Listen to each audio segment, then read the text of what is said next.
Yeah, let me tell you something. Nothing means nothing, man. Yeah, I'm in a position I'd rather not be in, but the cream always rise to the top. Okay, folks, I clearly don't have my Macho Man Randy Savage voice pinned down the way I'd like it to, but by all means, stop by the department some Halloween. At least this Halloween, I'll try to be in full getup. I do actually have the tie-dye shirt for this, I just couldn't find it. Anyway, I guess I'll do a lecture like this. Why the hell not? In any case, for those in the YouTube comments, hey, pointers on Randy Savage's mode of speaking. For those of you who are here for the class, well, we're going to be talking about David Ricardo and Karl Marx this week as an extension of last week's discussions about Adam Smith and the Wealth of Nations. Yeah, I got to do the finger thing and grab the belt. That's what Dan Sauter says. Yeah. Anyway, always talk like you're about to yell.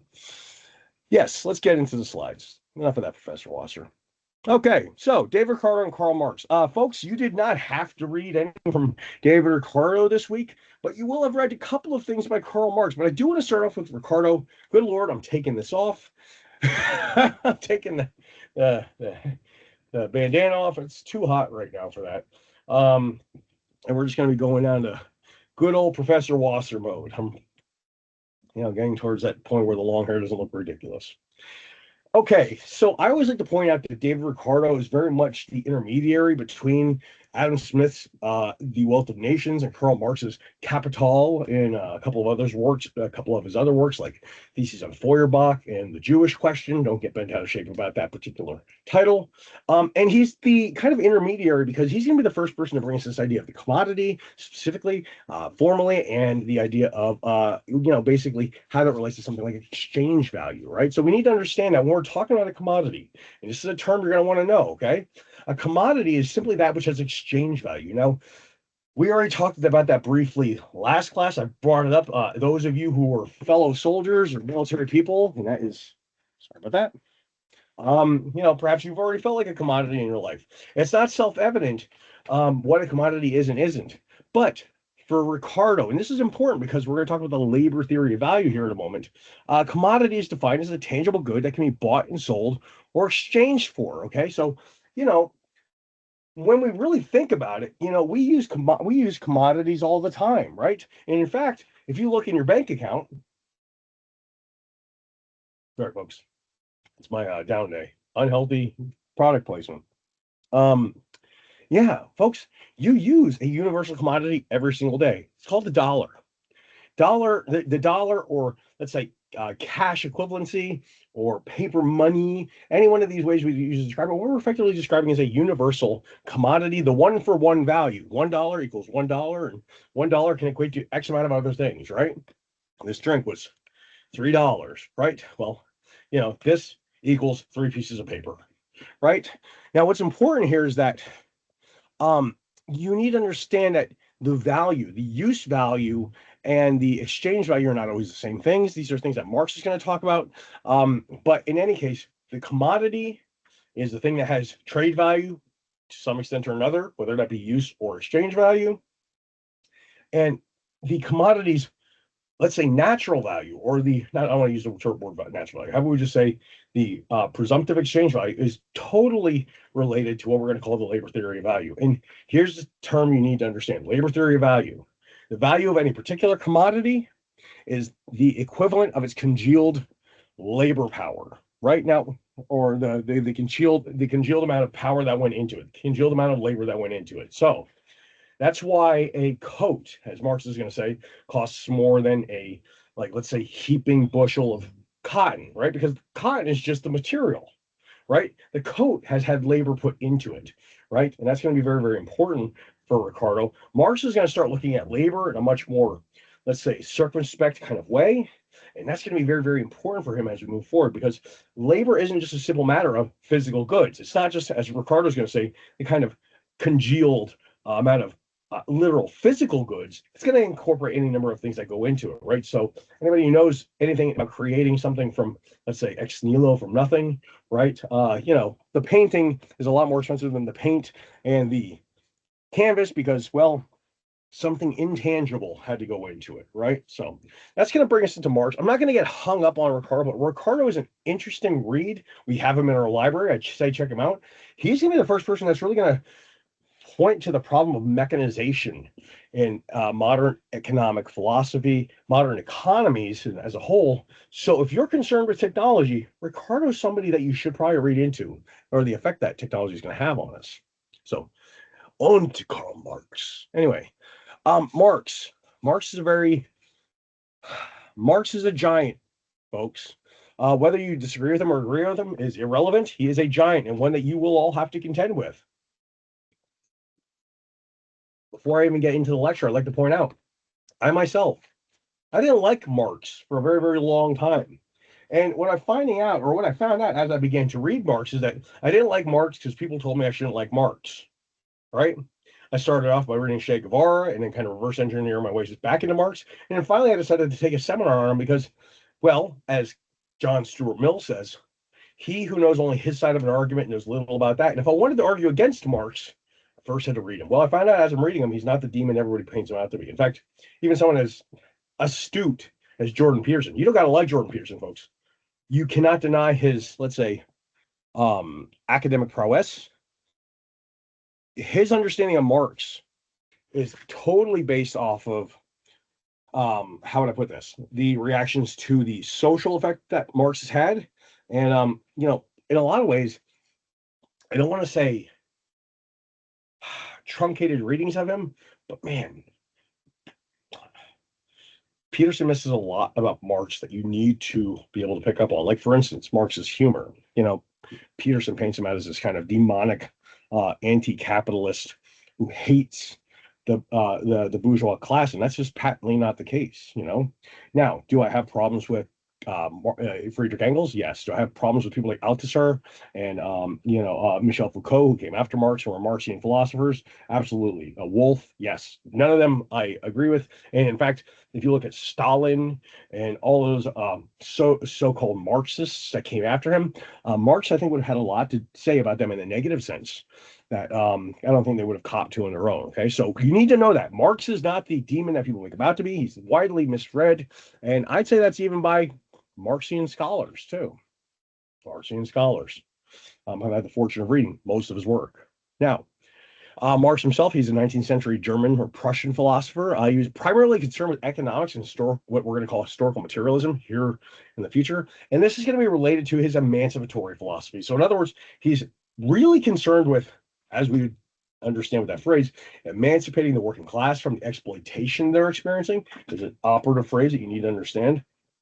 And that's all going to stem from what he's going to call the historical movement forward, right? Marx is very much, if not the last child of the Enlightenment, a prominent child of the Enlightenment, which is to say that reason is going to dictate how we move forward, and reason is very much at the heart of his speculation about where it's going, right? So I think Karl Marx was absolutely justified in making the claims he had about socialism. He made about socialism. I just don't think he could have foreseen the stubbornness of humanity in terms of our, let's say, addiction to things, right? The commodity machine, as Adam Smith put it, the commodity, kind of production. And I don't think he could have foresaw how malleable capitalism was going to be, right? Capitalism is very good at making itself not look like capitalism. In fact, we make a capitalistic money-seeking enterprise out of so many things that are not supposed to be money-seeking enterprises. I'm not going to point to any social movements. Let's just say in the last couple of years, we've had a couple that absolutely took advantage of the public trust, made money off of it, and then, disappeared. Okay? So we'll leave it at that. He's largely coming out of a secular family. Like I said, he's born in Prussia in 1818. This is very much the same area as Kant, which is interesting because we typically associate with him Russia. He's not Russian. He's German, for all intents and purposes. Prussia is a German.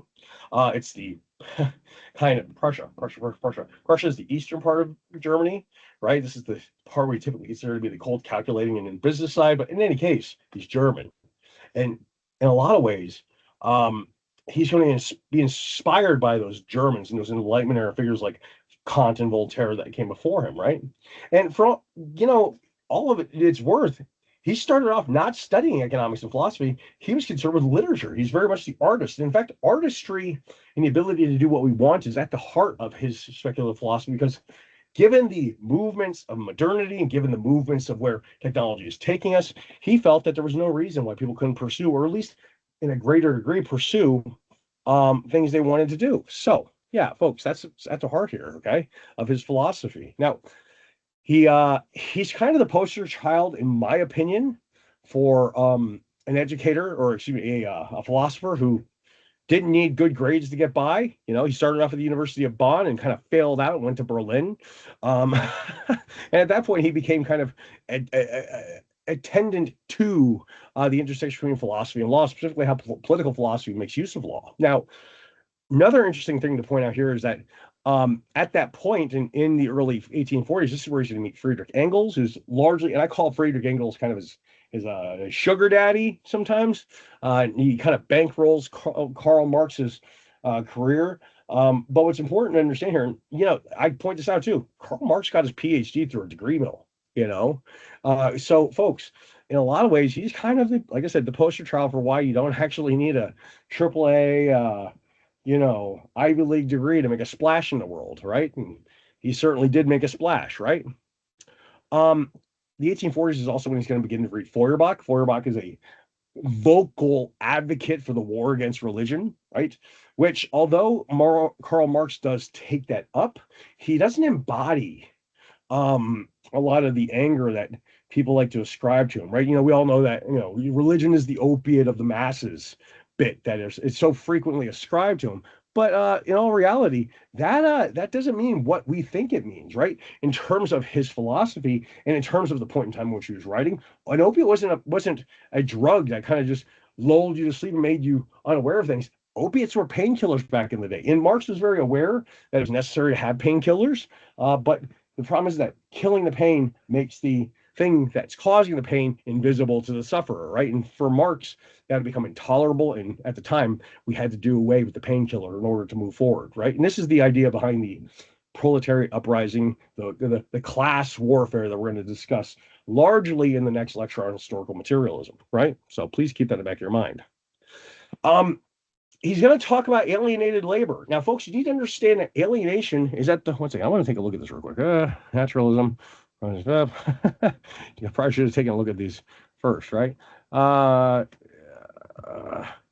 Marxist philosophy, major idea. Wow.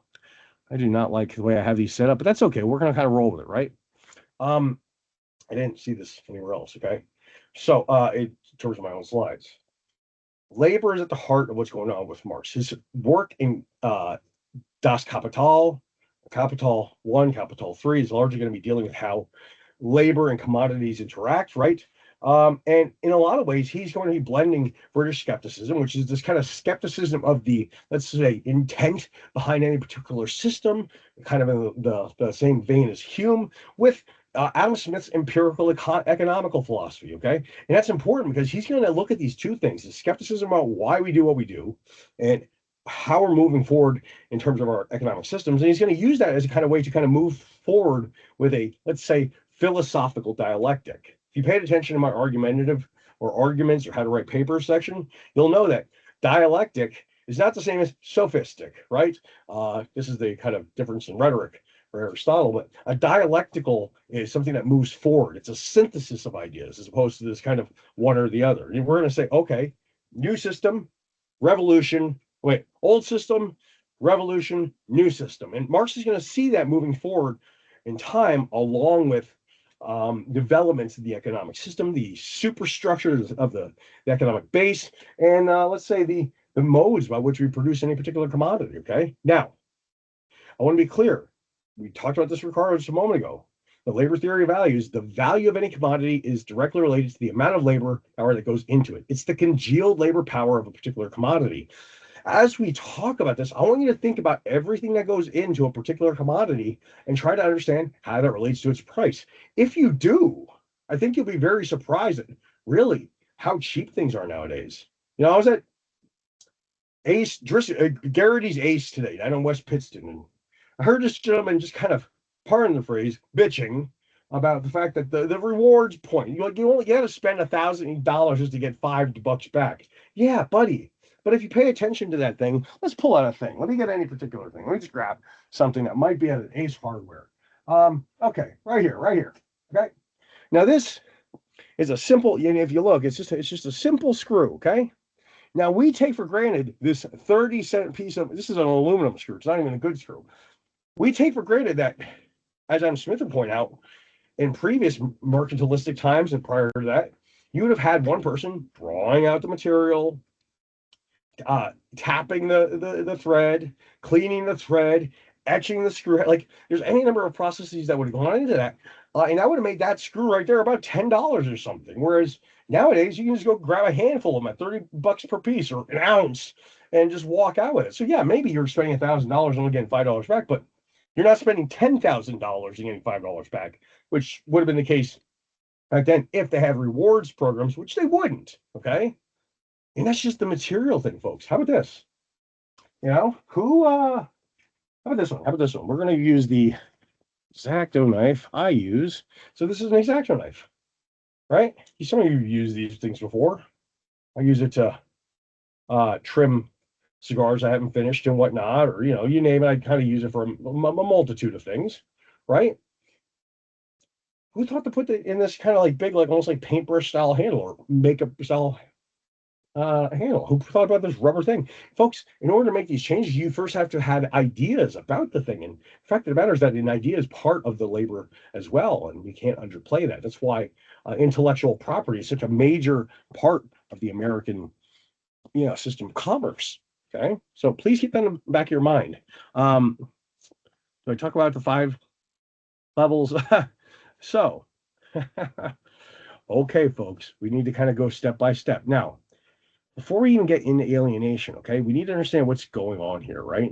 Marx is not concerned with a kind of metaphysical or transcendental way of looking at the world. This is something that was largely done away with in the Enlightenment. Kant is actually going to spell a lot of problems for transcendental theories about things. He's going to say there's limitations on what we can do in a metaphysical sense.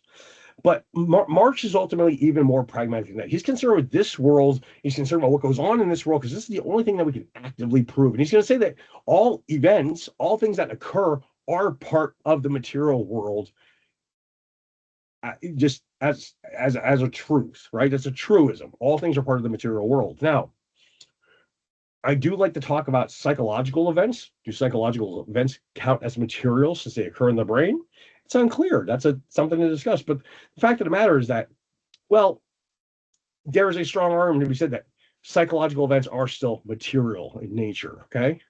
He's going to say that the division of labor, while important and something that cannot be overlooked, in fact, this is actually one of the things that Karl Marx applauds capitalism for. Division of labor is great, okay? Because in all fairness, it sort of allows us to move away from the more exploitative models of economics. It's still going to be a problem in the sense that it's going to cause what we're going to call class antagonism, right? Where as opposed to having the antagonisms of like the feudal and mercantilistic societies, where the merchants were here and they were up on a kind of shelf, and then everybody else is down here, or you had the aristocracy and the peasantry. Well, now you have different classes, and they seem to be interested in the same things, but when you get down to it, their interests are wildly different, right? So the capitalist, right, is going to be interested in something, then have a different set of interests than the laborer, right? Now, I want to be clear, when we talk about capitalists, it's not what most so-called Marxists are talking about, right? A capitalist is somebody who uses money to make money. Now, if you think about that, that's not your business owner down the street, okay? Joe Snuffy, who owns Snuffy's Pizza Place on Snuffy Street in Snuffy, Pennsylvania, right, does in fact count as what Marx is going to call le petit bourgeois, right, the tiny businessman. But the fact of the matter is that the tiny businessman, one, tends to be a staple of their community, right? They tend to give back to the community, right? And they actually produce something, right? So that's the operative phrase. They produce something. That is tangible and purchasable and beneficial to society. Whereas a capitalist, if you look at someone like who works on Wall Street, what do they really produce? Wealth. Wealth for who? Typically for them, sometimes for other people. But the fact of the matter is, they don't produce anything. They just make more money with money. It's not a real thing. It's not physical material. And in that way, they're basically, for all intents and purposes, leeches on society. Okay. So because of this, Marx is going to look at French utopian socialism as a kind of goal to aim for. This radical change that's not only necessary, but also possible considering what we're doing with technology, right? Socialism would have never been possible in the 1700s because the technology didn't allow for it. But modernity, technology, the industry, and the what's the word I want to look for here?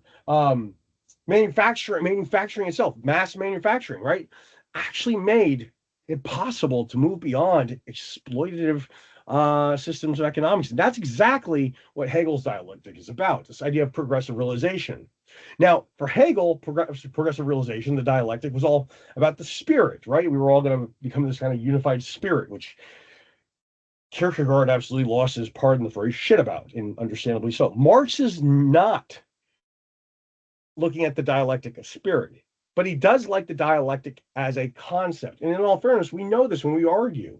A dialectic is an idea, the thesis, the opposite idea, antithesis, and then hopefully blending them together, synthesis into a new idea. Well, what he's going to say is, okay, as a new economic epoch is upon us, we'll have to become a new kind of species. We'll have to become a new kind of being with relation to that new economic structure. It's a matter of not so much survival, but it's a matter of just reality. We change along with the material conditions that surround us. Okay. Now, where is that coming from? Well, it's coming from the idea that basically the Industrial Revolution eliminated scarcity. Folks, if you pay attention to what you really have today, you probably all have a lot of junk. And what that means is you probably have a lot of shit, pardon the phrase, that you don't need, right? You have access to everything you've ever needed, and very few of us, like, there's no real poverty in the United States. We have poverty, it's relative poverty. And there are some instances of poverty, but it's very, very low, right? As opposed to the rest of the world. Like, there's real poverty in certain parts of Africa, like where they're living on like $1.40 a day. If you go out to California and look at the impoverished people there, yeah, they've got iPhone 14s, for free from the state. That's not poverty, right? There's no scarcity there. Everybody's taken care of. And since we have that situation where nobody technically wants for anything, in a real tangible sense, if we're being honest, then what we need to be doing is trying to find a way to kind of establish a liberal freedom and kind of redistribute the wealth that's there in excess. And that is the core of Marx's economic philosophy, redistribution of excess wealth. Okay. Now we're going to talk very briefly about property. This is something a lot of people don't understand about Marx. People understand the difference between public property and private property. Okay. Private property would be like, how about this? Public property is something everybody has access to and is primarily run by the state. Private property is private industry. But what people think that means is that, well, okay, if everything's made to be public property in terms of production, then I don't have any private property. No.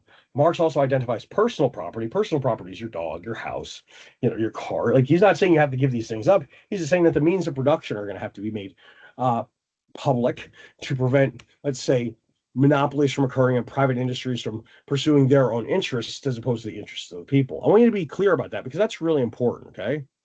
Now, that's a direct reflection of his understanding that basically, after modernity, we ought to be looking at paying back the working class, right? The proletariat for their efforts. He's looking at how working class people built up society and it should be their turn. Okay. And effectively, he's acting as their champion. Okay. I want to be clear. Marx doesn't hate the bourgeoisie.